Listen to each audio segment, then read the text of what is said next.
The Long Way Home, Chapter 40, A Reunion. 3 days. It took the Republic, or rather the Star Sailors, but that was a distinction so fine as it made no difference. 3 days to arrive. 3 days that Vincent, by and large, spent making sure that he wasn't alone with Rose, or with Penelope, for that matter.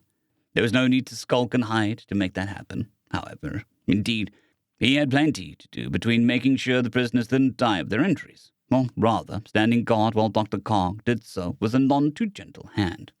That, along with helping the doctor with the 3 still boys read from the painted woman's apparatus. Then again, it wasn't as though he did very much besides sit beside the medical gurneys and read from his favorite books to them in turns with the chief.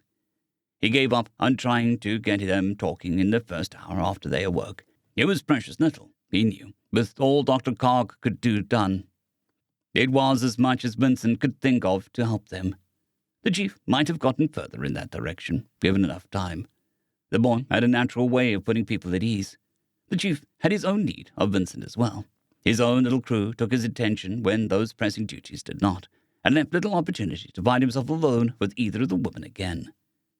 It wasn't until the middle of their second day of waiting that Cadet Barney emerged from his self-made sanctuary of the cockpit. Vincent knew just what the boy had been feeling. The old man's own first significant loss had been his great-grandmother, and he had wept in solitude for longer.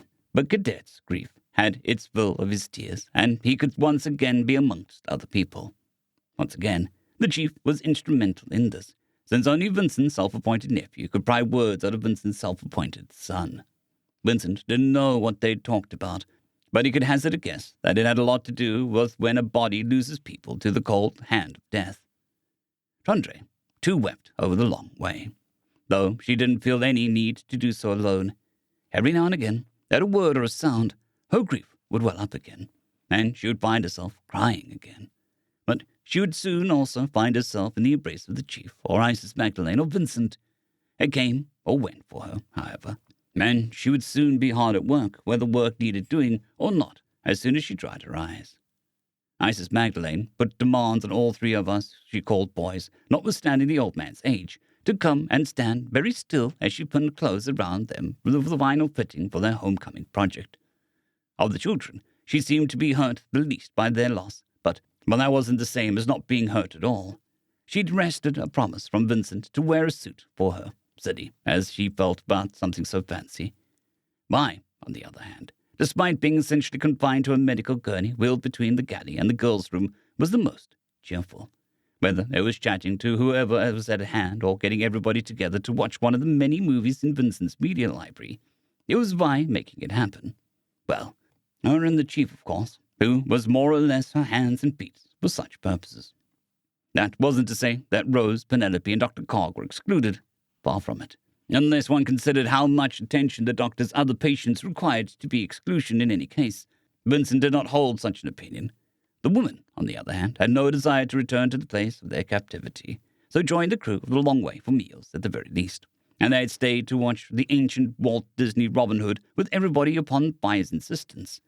Vincent found himself wondering how those ancient humans had the patience to paint every frame of the film, as he often did as he watched the old animated works, and noted that the simple line cutting the good from the bad was a balm to more than the kids in his care. All things considered, it seemed that everybody was doing as well as they could be. However, Vincent worried.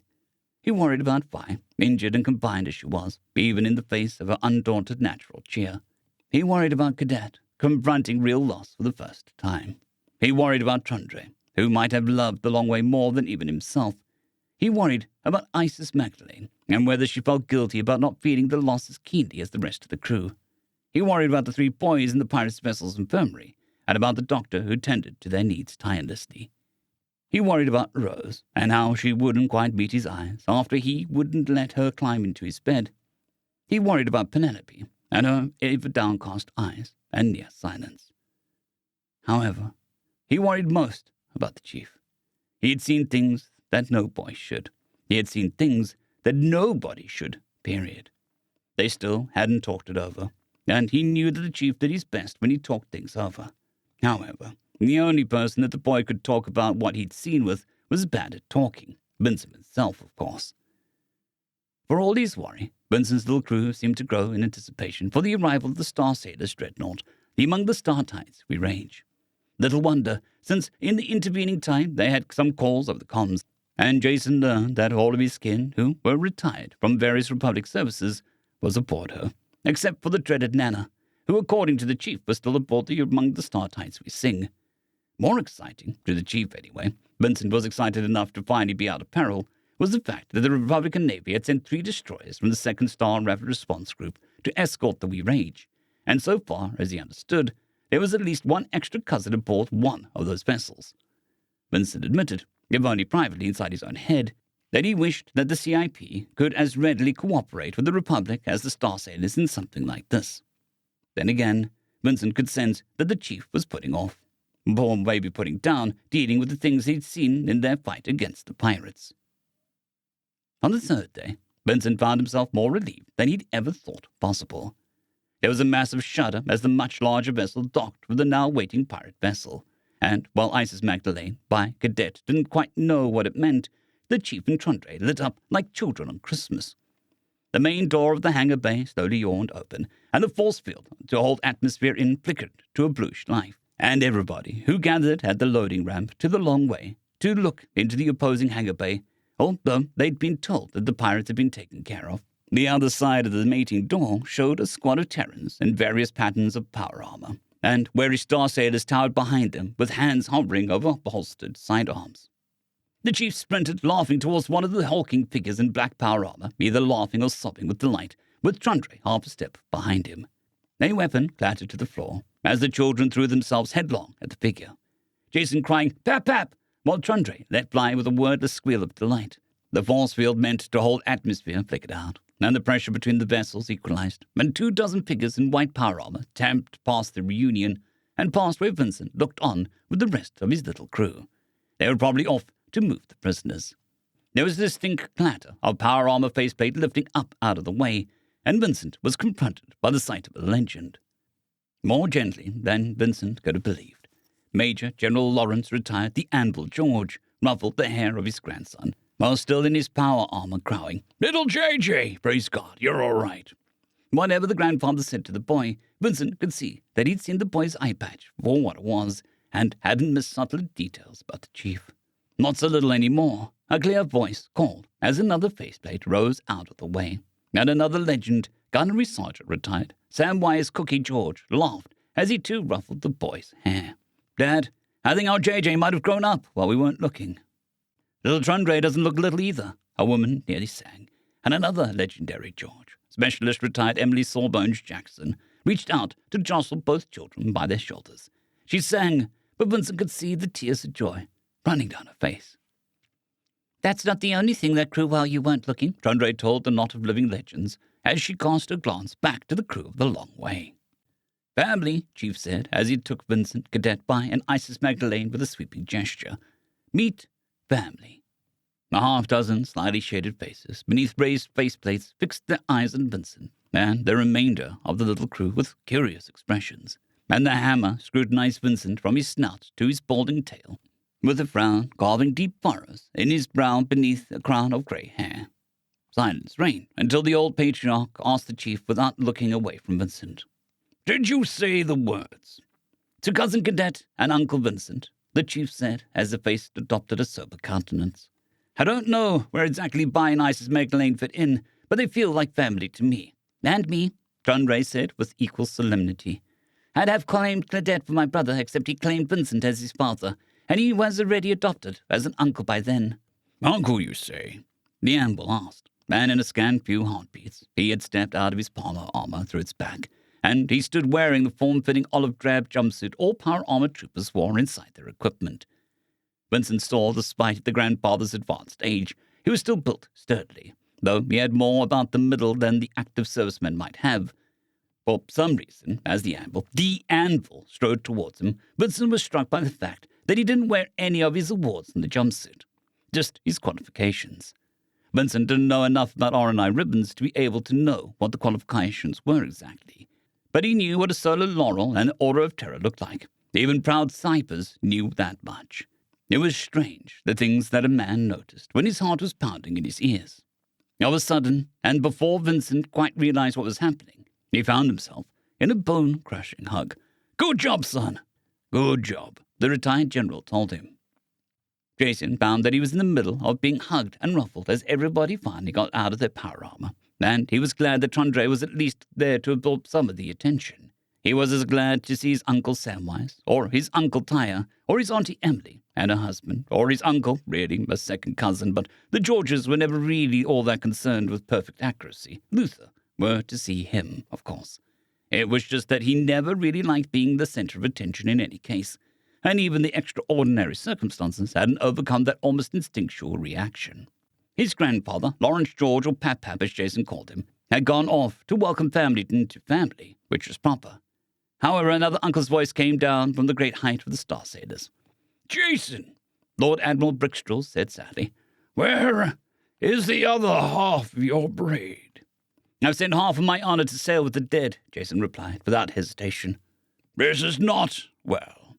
His uncle, in reality the exact degree of their relation from adoption between their families in the centuries gone by, was too obscure for either of them to remember. Brickstraw decreed, "You are too young, yet you do such a thing."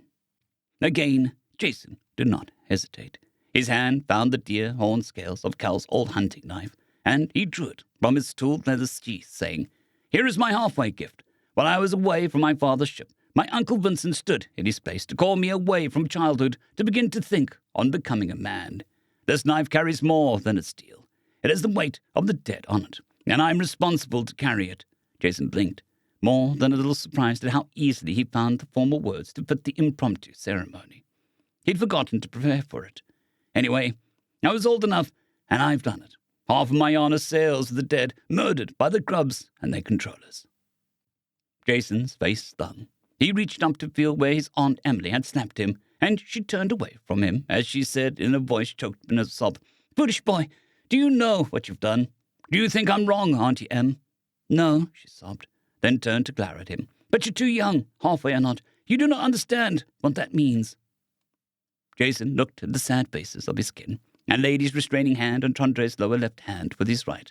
Then he began, I do. Did you think I didn't know I joined the RNI? Who did you figure I'd fight against?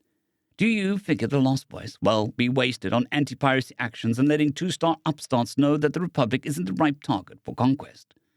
Cal was family. Cal was my uncle's son, taken by the grubs, and my own hand cut him free. My hand. Any of you tell me I was a fool to send half of my honor with Cal? Any of you? There was an authority ringing in Jason's voice that he was unaware of, but his kin surely didn't miss it. If anything, they looked more crestfallen at his explanation than before. Unsurprisingly, his Auntie Emily was the first one to take him by the shoulders and bend down to kiss him on the forehead with the words, "Let me be the wind at your back. Your honor is family honor in this." She wasn't the last. In fact, everybody but Lawrence George had pledged their support to Jason's oath, as he was still speaking softly with Jason. Jason said as he looked over to the sanctuary, "Her name was the Long Way, and that belongs on the clan rolls. She fought valiantly." "What?" Brickstraw asked with sorrow already tinging his voice. "Aye," Tundre said. "She fell in battle. She would say no more," Jason knew. "How did she fall?" Ty George asked as he ran a considering eye over the little yacht's hull. "Thruster hit," Jason said. "Engine killer. The reactor had to be jettisoned." "A new heart, a new crew, a new name. I think that would honor her," Brickstraw mused. "But we are in the way. The vengeful Vanguard can do their work, but I think we shall need crime scene technicians more than shipboard troopers. Your Uncle Benaiah is still in the tube in case the pirates had somehow faked the call." Just then, Lawrence George returned, and Jason read in his face that the old grandfather hadn't missed much on the other side of the hangar. "Indeed, let us go somewhere a little more comfortable to talk. I need some medbay, but those three, Christ in a gunship, those poor boys, we'll be putting your prisoners through some captain's masked trials." At that last, the old man's voice turned hard. Jason found himself savagely pleased that they'd kept the prisoners alive. However, Lawrence George's voice got even harder as he said, "And there's that creature you have in the airlock. I think our escort from the SSRRG will want to take that in hand." "Aye," Jason told him gratefully. Somebody ought to tell them about Dr. Cog. Where did Rose and Penelope get to?"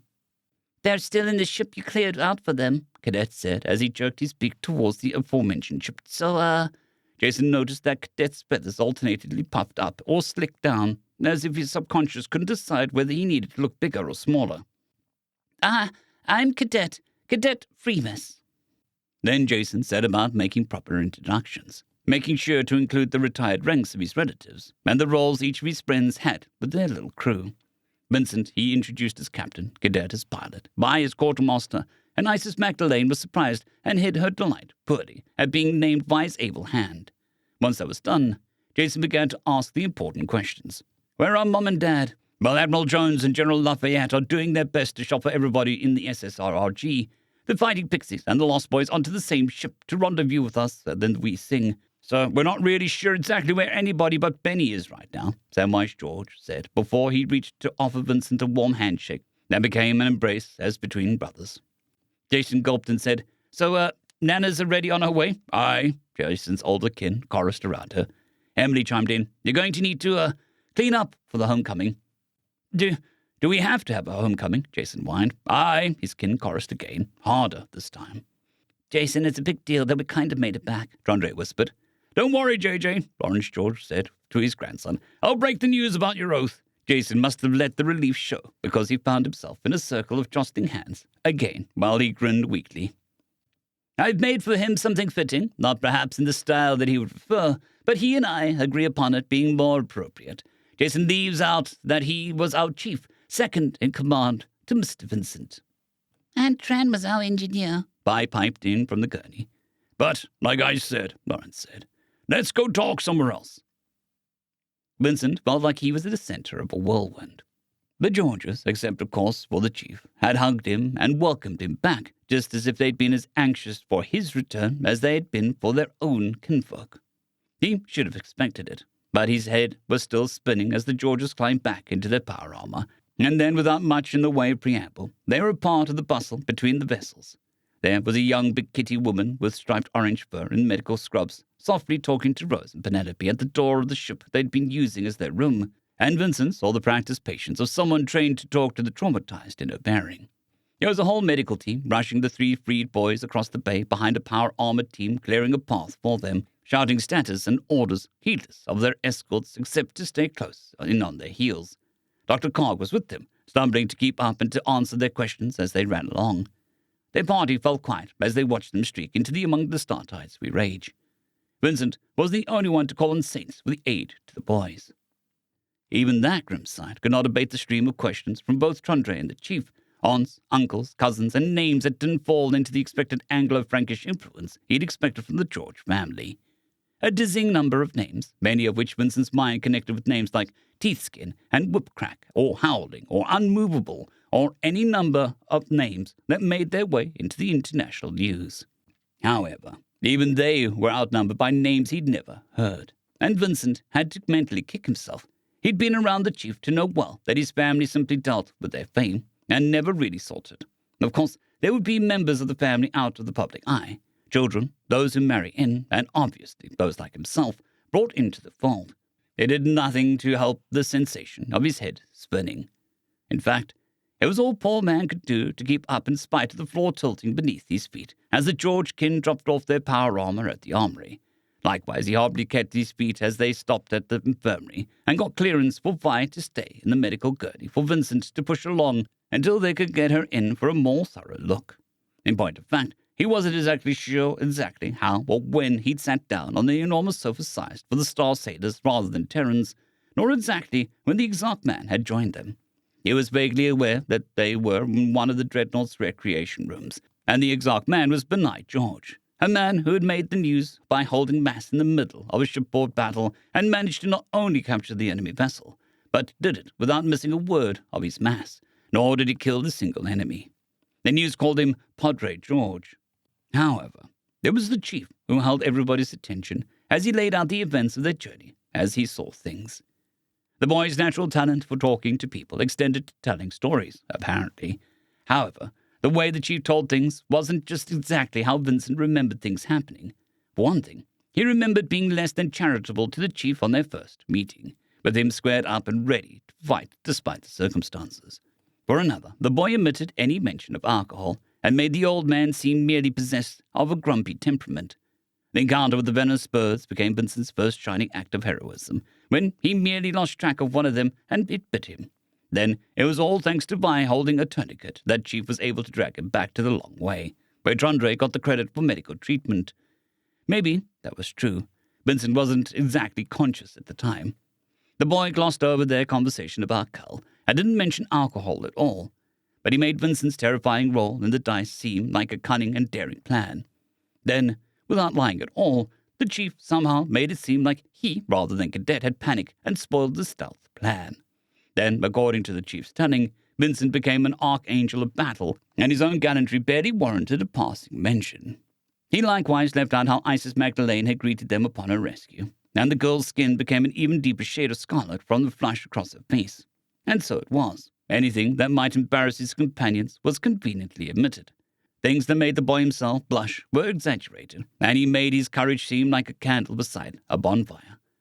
However, when they came to the fall of the Long Way, Jason's voice came out and tight and drawn, and Vincent couldn't see anything exaggerated about how he described his sturdy little ship before she died, and to hear the Chief tell of the battle aboard the pirate vessel. Vincent was God's own vengeance made manifest, sweeping over the pirates, while the boy merely tagged along to watch his back. It wasn't quite how Vincent remembered things, and when asked for his opinion, he said, "I wasn't anywhere near as cool as he makes me sound. There's some stuff he left out about what he did, too." There was a hiss-pop of a bottle cap being popped off, and Cookie George Samwise, rather, was leaning towards Vincent to offer a beer in his hand. "Well, how would you tell it?" the middle-aged man asked. Vincent's heart lurched. The beer whispered promises of oblivion to shield him from the dreams if only he drank enough. With a trembling hand, he pushed the offered beer away and said, "To start with, he left out I shouldn't have that. We're back safe again, but—" Samwise George looked chagrined as he passed the beer to Benai George instead of with his words. "I'm sorry, man. I didn't realize it." Benai took a pull from the bottle before he said, "I know some sobriety groups we could get you in touch with." Then, as if from nowhere, Isis Magdalene suddenly blurted out in Benai, "You are very beautiful." "I think I'm a trifle old for you," the famed chaplain said easily, which did nothing for the blush rising in the girl's cheeks. "Rix, do you have a sobriety group aboard? I can get him in touch with the guys aboard the Guy Gabalon, but I figure it would be more convenient here." "I'm more of a by-myself kind of guy," Vincent grumbled before going on. "Not like the Chief. He's a natural with people. I think he won't stay out of OCS for long." The Chief let out a satisfying groan while Brickstraw poured a second cup of tea and passed it to Vincent, asking, "You don't have any trouble with caffeine, do you?" "Tea's fine," Vincent said, as he took the mug gratefully. "Jason also left out all the stuff he did," Vi said. The boy sheepishly grinned into the bottle of cola as she offered a recounting in which Jason was somewhere between an undaunted knight and one of the tricksters of fables. However, there was something odd in the air when she ended. "And now we're back, just like Jason promised, and he kept that promise." A pride tinged with sadness, or maybe a stoic acceptance of the inevitable. There were tears in Emily's eyes. Vincent felt something of it too, pride in the boy, tinged with the knowledge that he never wanted what those innocent words from Vi would do. "There is no stopping it," Isis Magdalene gently told the boy. "Even should we all vow to keep close your words in our hearts, one of us shall slip. The word shall pass in a moment of lapsed care, and the name shall be born. Or, if not for us, you cannot change who you are. You shall not cease in your promises to those who how did you put it? You shall always keep your promises to those you push back the darkness for. That is your bit, as you say. The name shall be born, and you carry it already." "Oathkeeper George," the Chief sighed softly. I know, here." The boy touched his heart as he fell silent.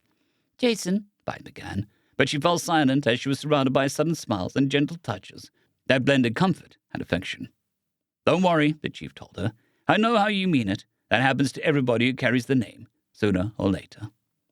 And they talked. They talked for hours about their journey, about the things they'd all missed, about what they wanted to do in the future. But they talked until Benai was called back to his station aboard the Guy Gabalone, and the watch changed to the first watch of the night, by the Among the Star Tides Outrageous Reckoning. Then they were shown to the guest quarters.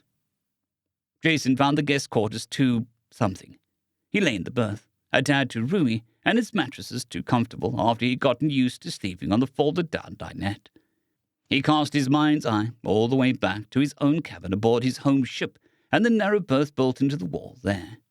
Soon he'd find out that his own cabin and his own home ship was too something. Then there was the fact that he had a cabin to himself, although they were all guests, as kid aboard, except for, of course, Lord Admiral Brickstrel, who had the captain's quarters, were all quartered with the vengeful vanguard. Meanwhile, the rest of the little crew had their own cabins, except for Vi, who was in the infirmary. They wouldn't let him bunk down with them, no matter how close the military discipline Irish George ran on the Among the Star-Tides we sing with. Even so, most people who found themselves in guest quarters aboard a Star-Sailor ships, whether clan or fleet, to be comfortable. Jason wished that they'd been allowed to return to the remains of the long way to use those quarters. This cabin was too indistinct. It could be on any ship, in any fleet that accommodated Terrans. It was too close to home, but it missed the essential qualities of being home, and merely made him long for a home all the more. The Among the Star-Tides we rage thrummed beneath him, and he lay trying to find sleep. She was a proud and angry ship, the fury of a people made manifest, but there was a dignified joy in the sound of her systems. He lay there trying to find sleep, missing Cadet being on fold-out sofa. The ship had a similar architecture to the we sing, and Jason recalled that they were built by the same shipwrights. It made it harder to sleep, being in a place that was almost home. It made him think about the journey he'd been on, really think about it for the first time. There wasn't any later anymore. Nobody was counting on him. Leastwise, they weren't counting on him in the same way as his little crew had.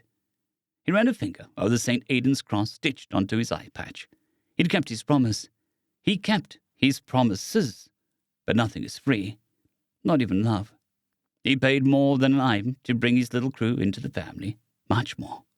He was a killer now. Sure and true. He and Trundre and Vi and Cadet and Isis Magdalene and probably Vincent would be dead or worse if he hadn't become a killer. But that didn't change the fact that he had killed. He knew. He knew down to his bones that the infected were dead already, that they couldn't be saved this side of the veil. That knowledge didn't change how he felt about it, though. The Among the Star-Tides we rage thrummed beneath him. Her prideful fury still held at abeyance in favor of the joy at return.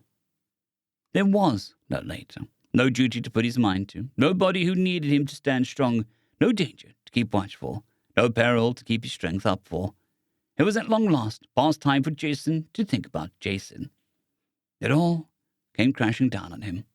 From his abduction, a terrifying event in itself, to finding himself stranded with just little Trundre, a passenger, a stowaway, and a stranger, to finding out just how perilous their journey would be, to his first time fighting side by side with Vincent, to his choice to fight to keep Cadet hidden, to attack on planets, to the attack on planets, to severing the grub that denied Cal the fullness of his death, to the last fight before the corpse of the long way.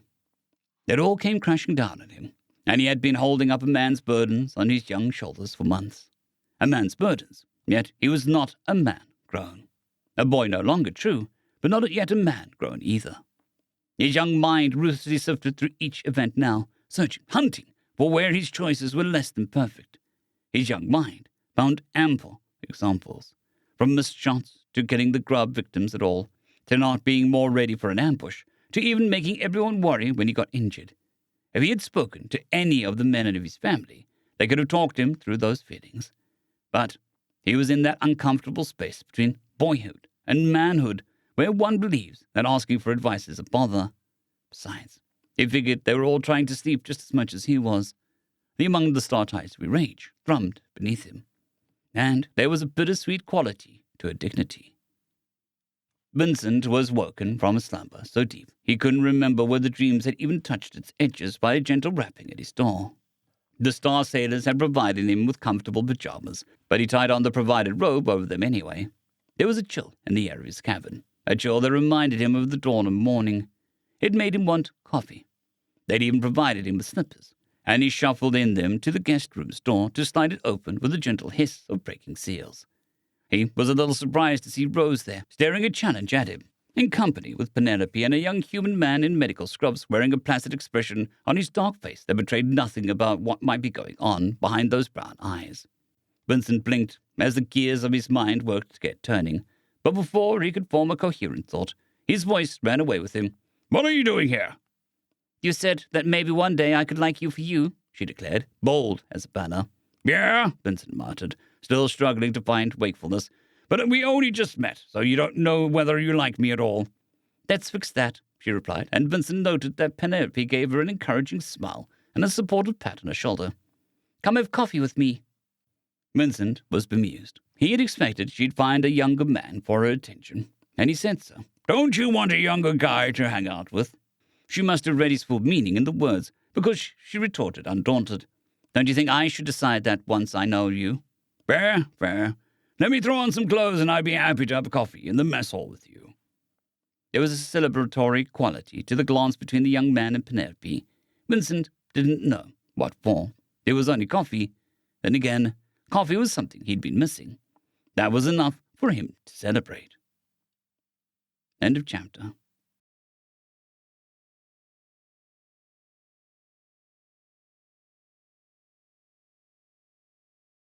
I'd quickly like to thank our Tier 5 channel members, Casper Arnholt, John Creighton, Manatharia, 050, Dragzoon WRE, and Elijah Silvercross. Thank you very much.